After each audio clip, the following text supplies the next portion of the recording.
à tous et bienvenue dans ce nouvel épisode de Fine Bouche. Aujourd'hui avec moi, j'ai une spécialiste qui sait de quoi elle parle quand il s'agit d'adresses et de food à Paris. Je vous présente Alexia Perronnet. Bonjour. Merci d'avoir accepté cette invitation. Merci à toi. Avec grand plaisir. Et puis je te propose qu'on passe à table pour que tu goûtes ton plat préféré que je t'ai préparé, qui sont les pâtes à la truffe avec de la burrata. Allez, c'est parti, on passe à table. Let's go.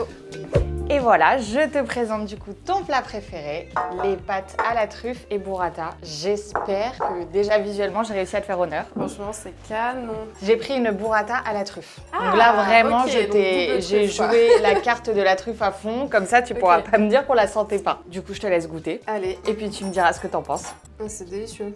En plus, les pâtes, elles sont bien al dente.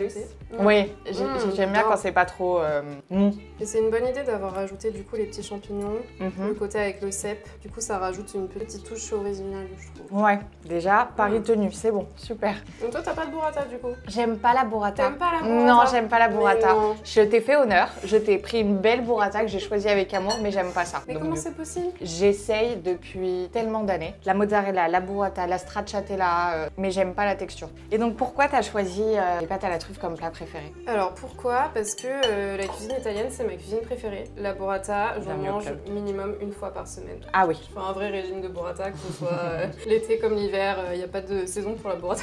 La truffe, j'adore. Je pense que c'est assez clivant la truffe parce que soit on adore, soit on déteste. Et moi j'adore, j'en mets partout.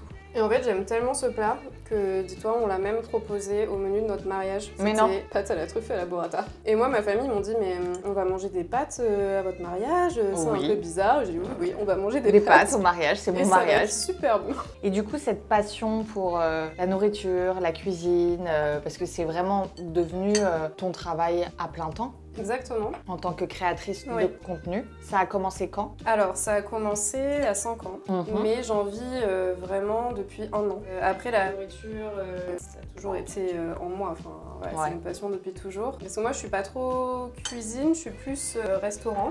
Voilà, je teste beaucoup de restaurants à Paris. Et en fait, ça a commencé quand je suis arrivée à Paris, parce que du coup, je suis de Toulouse à la base. D'accord. Et je suis arrivée à Paris pour mes études il y a 10 ans. Quand je suis arrivée, j'avais envie de tester tous les restaurants qu'il y avait à faire à Paris, de faire tous les musées, toutes les balades, enfin vraiment de profiter à fond de la ville. Et c'est là où j'ai commencé à me faire un carnet d'adresses assez conséquent avec toutes mes petites adresses. Et j'ai ouvert ma page Insta il y a 5 ans. Je commençais à voir que les gens ils me demandaient de plus en plus Alex, qu'est-ce qu'on pourrait faire ce week-end?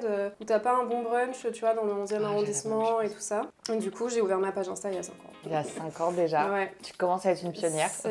C'est vrai, ça passe super vite. Et là, depuis 1 an, du coup, j'ai arrêté mon ancien travail et je me suis lancée là-dedans à fond. Et qu'est-ce qui a fait la différence il y a 1 an? Pas trop de choses en même temps parce que j'avais mon ancien boulot. Je faisais ça aussi en fait sur tout mon temps libre, c'est-à-dire le matin, le midi, le soir, le week-end, les vacances, je travaillais tout le temps. Et je me suis dit là, je peux pas continuer comme ça. Soit tu freines cette passion que tu as à côté, soit tu te lances à fond quoi. Ouais, soit tu prends ton courage à deux mains. Exactement. Et en fait, le problème c'est que quand c'est une passion, tu peux pas te dire me freine. Bien sûr.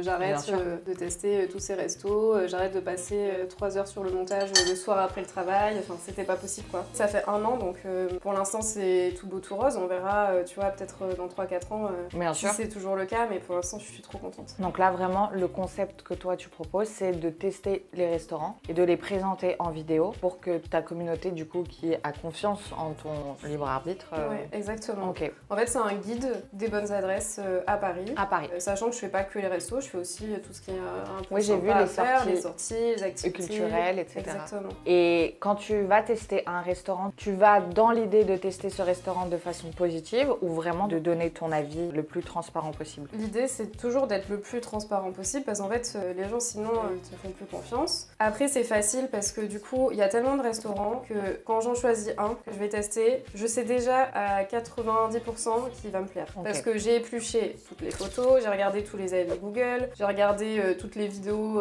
qu'il y avait déjà sur Insta ou sur TikTok. Enfin vraiment je fais un petit dossier sur le restaurant avant pour être sûre de pas me tromper et du coup quand j'y vais normalement tout se passe bien. Si des fois je trouve que les prix sont un peu trop élevés ou que le service c'était pas trop ça, je le dis toujours parce Tu que, le dis. en fait, je pense que la pire des choses qui peut m'arriver, c'est que quelqu'un me dise ah je suis allée tester ton adresse et c'était pas cool quoi. Enfin, tu vois, ça m'a pas plu. Ça c'est atroce.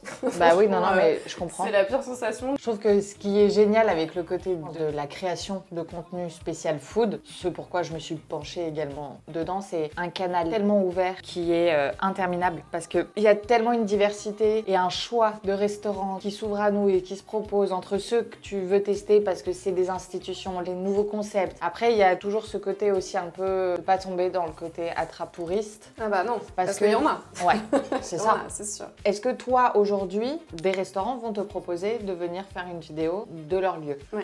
Comment ça se passe si tu passes une, entre guillemets, mauvaise expérience? La vérité, c'est que je trie tellement qu'une fois de plus, tu sais à peu près... Ça n'arrivera pas. Ça m'est arrivé une fois, quand c'était, on va dire, le début. Et du coup, j'étais tellement mal à l'aise. On m'avait livré un box brunch à la maison. Et la personne m'avait dit, voilà, est-ce que tu pourras me faire des stories, etc. J'avais dit oui avant de l'avoir. Et je me suis retrouvée, du coup, à devoir faire des stories d'un brunch où il y avait des trucs qui n'étaient pas forcément faits maison. Et pareil, j'étais tellement mal que je me suis dit plus jamais je fais ça. Donc maintenant, je leur dis clairement, déjà, vous n'avez pas droit de regard sur ce que je vais poster. C'est-à-dire que si je dis que le service était pas au top, vous n'avez pas le droit de me faire changer ce que je vais dire. Bien sûr. Et je garde en fait le droit de rien poster du tout si ça m'a pas plu. D'accord. Et ça, c'est vraiment la condition, sinon j'y vais pas. Mais t'as raison. Et il y en a qui du coup te disent, nous non du coup. Franchement, ça m'est jamais arrivé. Donc à chaque fois, tu fais l'expérience, tu leur promets donc des stories, un post. Alors en fait, ça dépend. Déjà, il y a plusieurs cas de figure. Il y a des restaurants où je vais aller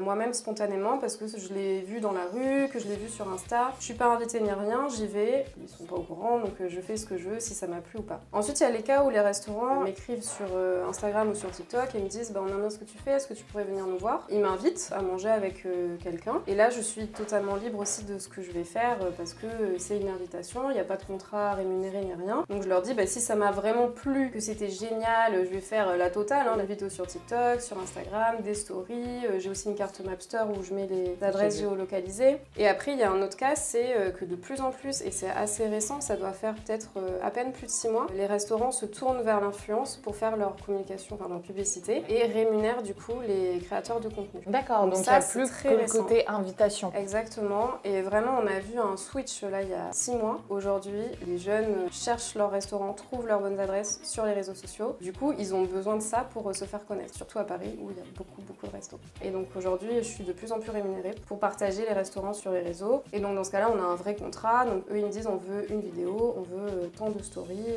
voilà. Et donc, la rémunération, elle se fait quand? Une semaine après la date de la publication, du coup, on envoie une facture et c'est là à ce moment-là que je suis rémunérée. Et en termes de rémunération, la fourchette de prix? En fait, il y a deux cas de figure. Il y a les influenceurs qui ont une agence et du coup, les agences ont tendance à demander des tarifs. On va dire ça dépend du nombre d'abonnés, mais entre 1000 et 2500 € un package vidéo et story. Après, les influenceurs qui sont tout seuls à leur compte, ça varie entre peut-être 400 € et 1000 €. Parce que du coup, avec une agence, il y a une participation. Et qui est pris sur voilà. l'agence.